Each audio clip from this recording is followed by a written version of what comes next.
Fairfax County, and of course Carl is the Chief of Police here in Fairfax City. Thank you for being here today. This afternoon, early this afternoon, a grand jury sitting in the Fairfax County courtroom, Fairfax County Courthouse, returned an indictment charging Jesse Leroy Matthew Jr., 32 years of age, of Charlottesville, Virginia, with 3 felony counts in connection with the sexual assault of a 26-year-old woman, which occurred on September 24th of 2005 here in the city of Fairfax. The 3 counts contained in the indictment are: number 1, attempted capital murder. The second count is abduction with the intent to defile. The third count is sexual penetration with an object against the victim's will. This indictment is a result of an investigation diligently conducted by the Fairfax City Police, led by Chief Carl Pardini and Detective Michael Boone, lead investigator on the case, and many other members of the department who worked closely with me and my staff, as well as others across the Commonwealth, in coordinating this investigation. And as a result of the work of these dedicated professionals, we find ourselves here today taking the first step towards criminal prosecution of the accused.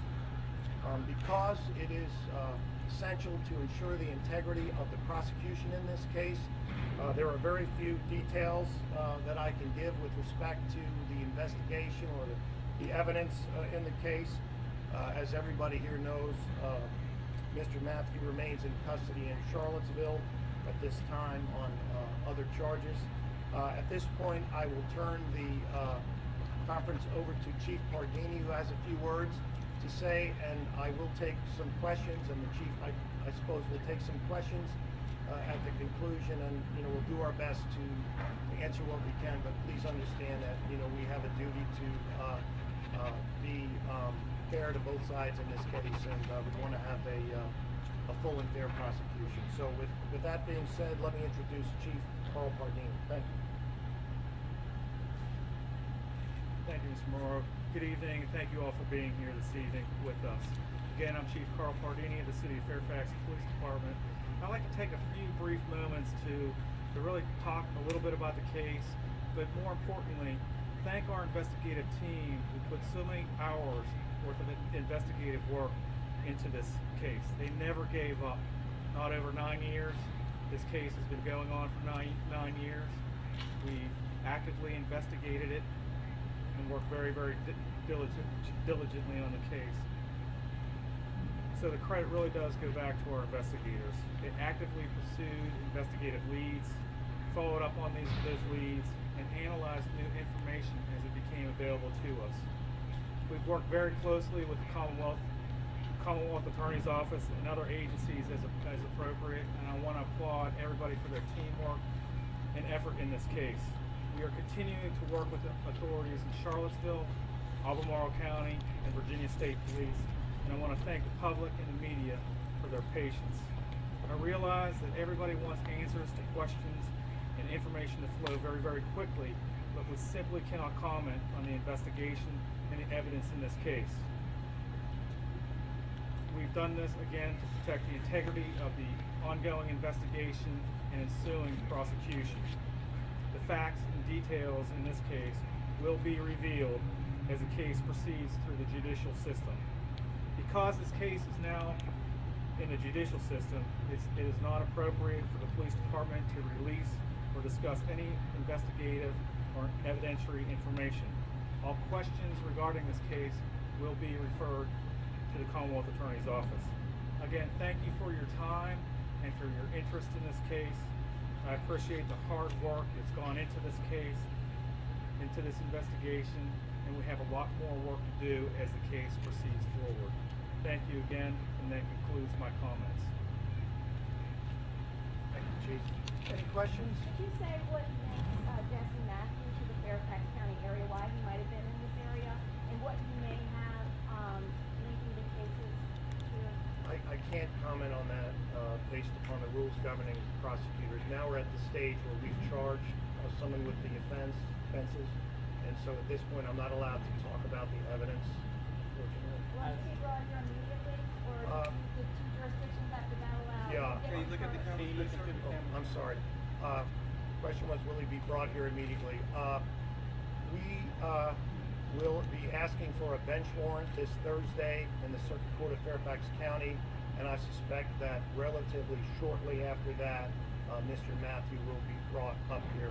Obviously, I have coordinated with the law enforcement departments in Charlottesville and Albemarle, as well as the prosecutors down there, and we will work together to make this a seamless transition. And it's possible to transport a defendant to and from various courthouses, and that's what we'll do. Is your sense, sir, that he'll be tried here before there? That's a possibility, but I couldn't say for sure. I know that they're working very diligently down in Albemarle on their case, and as we all know, they've had a recent breakthrough. These are all very complex cases, and all I can say is I'm willing to go first, last, or whenever. Whatever's the right thing to do, that's what we'll do.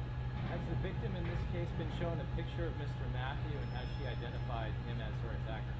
I can't answer that question because it would be evidentiary. Are there any other cases, unsolved cases out there in that time frame, either in city or county, that he can't get that I in? can't answer that question. The question was, are there any other pending or cases that may or may not be related? I can't answer that question. Is the victim in the 2005 case, sir, still helping in the case and correct? The victim is grateful to the lead detective who stayed in touch with her regularly over the course of 9 years, and promised her he'd never give up, and he never did, and I wouldn't expect less from him. And so I think it's fair to say that she's grateful that the case will go forward to whatever resolution comes to. Any reason to believe that she was targeted, or we think this was random? Perhaps he was just out looking for someone who was vulnerable? I can't answer that question at this point because it would be a comment on the evidence. Has there been a court date set at all? No, there has not been a court date set in Fairfax County yet, and I don't think that'll happen Thursday, but I think it'll be relatively soon. Can you at all, sir, in a general sense, talk about what happened on the night of September 24th? It's already out there. I know it's that been there released by the have police. been releases, I think recently and in the past. I have not been involved with any of those releases, or have not really been especially aware of them.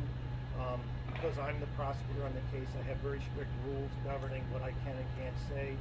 So I don't think it would be appropriate for me and really the chief at this point, now that there's been a charge, to comment. I realize things are out there in the media, but I prefer to keep this as clean as possible. Do you know if he has a lawyer here on the Fairfax charges? No, I know that he has a lawyer in Charlottesville, Jim Camblos, who's a former Commonwealth attorney and is a very experienced and very fine attorney. I suspect I'll be speaking to Jim, but I couldn't say whether or not Mr. Camblos would follow this case up here or not.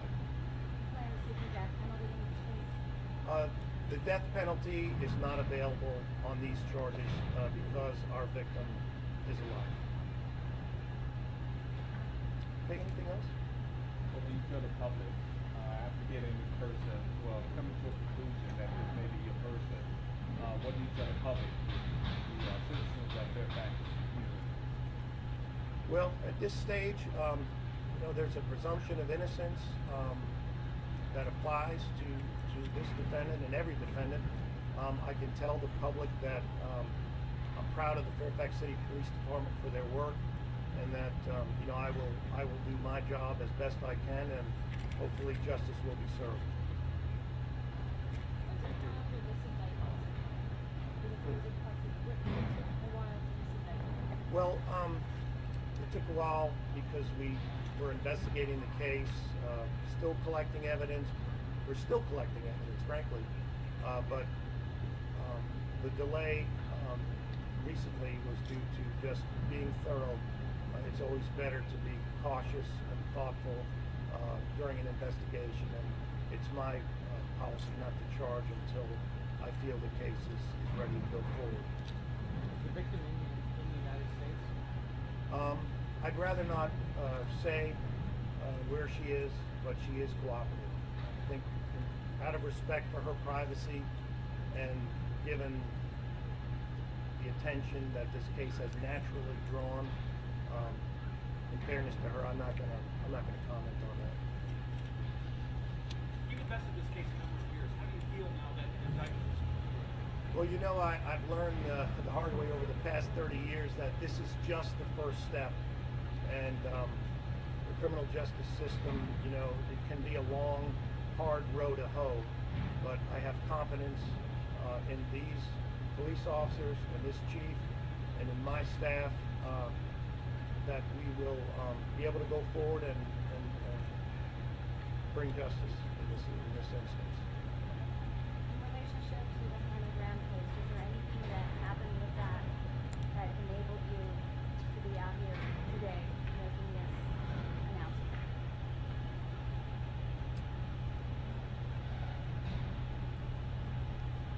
Well, I would say sort of indirectly, that case was of value to this department in conducting its investigation. Obviously, law enforcement coordinates in situations like this, and that was done here, but that's about all I could say about it. I couldn't be any more specific than that, I'm sorry. When you think about the brutality that has been leveled against all these young women, some are not with us anymore, how does that affect you as you go forward in your prosecution? Well, I'm ever mindful of the situation here. Again, this case stands alone. He's not charged with the things well, actually, I guess he's not charged with murder, if that's what you're getting at. And you know, this case stands alone. I have to prove my case if I can beyond a reasonable doubt.